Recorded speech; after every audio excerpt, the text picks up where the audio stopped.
Welcome back to the Power and Purpose podcast. I'm your host, Vanessa Soul. Thank you so much for joining me here. Today's astrology episode. I'm going to try to keep it short and sweet. It is an audio podcast. I know sometimes I put out the audio version and you guys are looking for the video. And today's just been way too busy. I have like a whole nother business that I'm running right now, and it's been fun. It's a lot of work, but I wake up and don't do any hair or makeup. Sometimes I just work in my pajamas, if I'm being truly honest. So that's the life of an AI consultant. Anyway, so today's podcast, we're going to talk about some different systems in astrology because I feel like this is important. Choose the astrology system, choose it with your intuition if you can. But even when we're making intuitive decisions, I find that just having a little bit of info for your brain to sit with is even helpful as well. So let's just dive in and hopefully you find this valuable. There are different systems in astrology, right? You've heard of Vedic astrology, Western astrology, and maybe you even heard of Draconic astrology. And so that's what we're going to talk about, those three systems. And here's the thing, a lot of people think that those systems are divided, and they're not. They're dimensional. And what I mean by that is I don't really see Western astrology, Vedic astrology, or Draconic astrology as competing systems that are trying to tell us different truths. I see them as different lenses, different timelines that you could actually choose to align with. So instead of asking which system is right, I've been asking a different question. What layer of me is the system showing me? Or what version of me is the system showing me? Because when I look at a Western astrology chart, it feels very clear to me that it maps out the personality, the identity, especially the conditioning, the patterns that you're actually living through in this lifetime. And I think the Western astrology chart is so good for getting to navigating your shadows, your limiting beliefs, your conditionings, like all the expectations that were placed on you, because it's all here in the Western chart. That's just that's what tells, it's the story that it tells, right? It's very real, it's very embodied, it's very human. Then you look at Vedic astrology, and one of the biggest differences is that it actually adjusts your chart to match where the constellations are in the sky right now. Western astrology is a little static. Vedic astrology has been adjusted to match where the constellations are right now. So for a lot of people, their signs change. And that alone can shift your entire perspective because now you're looking at yourself through a completely different lens, right? This is another layer of you. It's not saying the other version of you through Western astrology wasn't true. This is giving you another layer. Now, Draconic astrology. Draconic astrology does something different. It's even more interesting. It takes your north node, your point of evolution, and it recalibrates it to 0 degrees Aries and then rotates your entire chart from that point. Same birth time, same planet, same aspects, just a different reference point. And what actually it creates is a completely different orientation of your chart. And this is where my perspective really started to shift. I don't see these as mixed definitions anymore. I don't see one as a karmic one, which if you've heard a lot of people refer to Vedic astrology as like the karmic system, the karmic chart. Or people mention the Western one as being more psychological. I don't really see it as the karmic or psychological chart. I see them as timelines, different timelines of you. Western feels like the timeline most people are currently living in, the personality, the identity, the version of you that shaped you through your lived experience. Draconic astrology feels like a different timeline, one that was less filtered, more direct, and more aligned with your soul's orientation point. Sit with that. I know I'm speaking fast, but sit with it. It'll land most likely. And Vedic offers another timeline entirely because it's literally shifting your chart into a different position in the sky. All right. So now astrology becomes something different. It's not, this is who I am. It's, these are the different versions of me that I can access. These are the different versions of me that I get to choose from. And these are not your only options, but if we're looking at, at an astrology, we like astrology because it gives us a roadmap. It gives us timing. We can calculate opportunities. We can calculate devastating, unexpected things. So it's helpful to choose one timeline so that way you're not drowning in all three. You've intentionally chose a timeline, but see it through that timeline lens, okay? It's very empowering, very, very empowering. And then the real question becomes, which one feels true? Which one am I aligning with? Which one am I choosing to embody?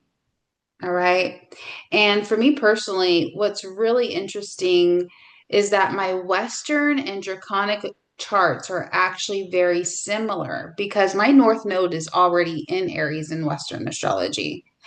And when when I put it in the Draconic system, it just reorientates my chart only by a few degrees, right? So when my chart recalibrates in the Draconic system, it feels like more of an amplification rather than a reinvention.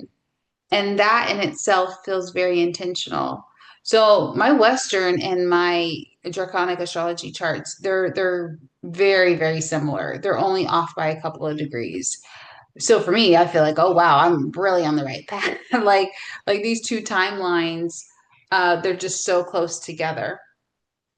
Now, there's something else that's been sitting with me. Draconic astrology is anchored in the lunar nodes, okay? The north node, the south node, those are the nodes of the moon. Those aren't planets, they're not asteroids. And I know that there's a lot of different conversations and theories about the moon. I partake in all of, I've dived into all of those theories throughout my life. Whether it's formed naturally or whether the moon arrived later, or whether it was placed there, there's all these ideas, right? And I'm not attached to one explanation. I mean, we do know, a side note, we do know that in ancient civilizations, there was no moon for those particular ancient civilizations. We do know that the moon came later. And that's all I really know as fact. I can entertain all these other ideas, but I just stick with that. Um, Now, back to what I was saying, the moon is very important, whether it was here when the sun was here or not. It is very important. It influences tides, rhythms, water, and we mostly are water. Humans, our bodies are mostly water. So regardless of its origin, it's part of the system that we're living in. And that's what makes the nodes. It's the intersection between the sun and the moon incredibly significant. So when I say astrology is dimensional, I mean that your chart is just not one identity, it's multiple timelines. And you actually get to decide which one to live from. So, if you've had an astrology session before and you were like, man, that was devastating, right? Astrology is not really negative in its nature, but if it was reflecting a timeline to you where you're like, I I get it. I believe what the astrologer was saying, but that doesn't feel like my highest timeline. Now, granted, you want to make sure you have an astrologer that's not doom and gloom and fear-based because they should be giving you like many different options as to how to navigate life and the cards that you were dealt with that particular chart. But, if you're like my clients who have been sitting with their chart for months. Sometimes some of them have been sitting with their charts for years, and they're treating it like an experiment. They're testing it out. They're navigating it. They're accepting the themes in their chart, and then they're working with it in real life, and they're coming back and giving me feedback to see like how this is all working out for them.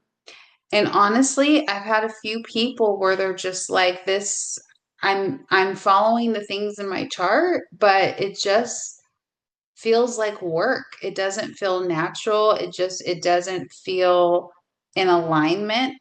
And that is when I hear that, I am lit up. I'm lit up because this person is using discernment and they're running it through their own intuition. And then I say, hey, thank you for that. We've been working with the Western astrology chart. For next session, let's switch over to Draconic astrology and see how that works for you. See if you can resonate with the themes of the Draconic astrology chart. 9 times out of 10, Draconic is it for most people.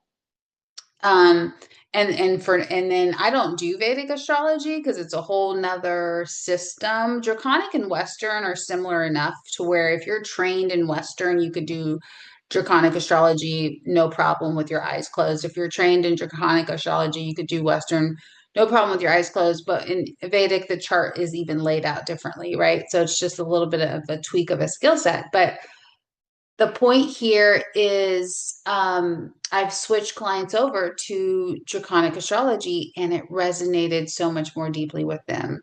Why? Because somewhere in their lives recently, they decided to switch timelines. They used their free will to completely switch timelines. And now their chart is representative of that. Okay. And it's not that their Western chart was incorrect.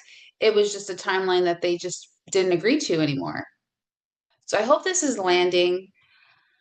Um, I've only heard of one other astrologer really talk about the timeline concept, and then even then it kind of got lost in the sauce with some other things. So I like to share brand new perspectives. That's why I'm not big on like my channel. That's why this is why I don't chase fame, you guys. I don't need my podcast to have millions and millions and millions of downloads. I don't need my YouTube channel or like I don't even promote my YouTube channel. And it's not because I don't want to be seen or I don't want to get my work out there. It's because I am so unique in how I think and how I present information. It's only going to resonate to the select few. But guess what? The people that I work with, they're so high level. Those people have bigger audiences. So all it takes is for them to work with me, which we have been doing this whole time. And I just help them with the perspective shift and then they package it for the masses. That's just how I've always worked. And so hopefully this gives you some things to think about. If this doesn't resonate with you, I would love to hear that because that is a gift. The fact that you're using discernment and you could tell that this doesn't resonate with you. I love disagreement. I love rejection. I love it when there's misalignment because um, I just enjoy the process of hearing why. I love contrast. I love polarity. So you're not going to hurt my feelings if you tell me that you didn't like it. You're actually going to light me up. And then if you do like this episode, let me know. Send me a message wherever if you follow me on Insta or Facebook or whatever. Or I don't know if my audio episodes make it to YouTube. I think only my video episodes make it there, but you could always make a comment. And I hope it was helpful. So this is your sign. If you have been wanting to dive into astrology for yourself and maybe you want to learn it, maybe you want to teach it, maybe you want to go to a school, maybe you just want to pick a system so that you could find an astrologer that will help you, right? Um, maybe you just want to learn enough so that you're not over dependent on the AI systems to tell you about your horoscope.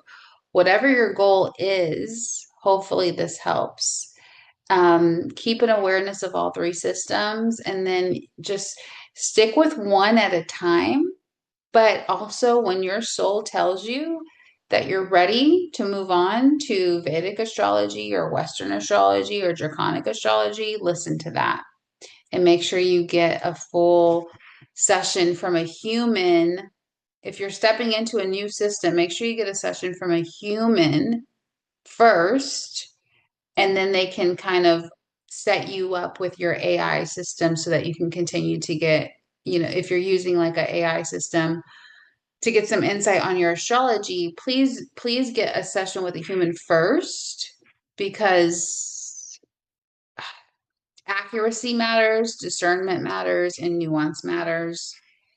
And then they can, if you're really set on using an AI system, if you have a really good astrologer that has some good tips on how to do that with, and they can advise you on how to avoid mistakes or pitfalls or AI being incorrect, which can happen, then they will give you that guidance. And so that way you don't get lost in the sauce.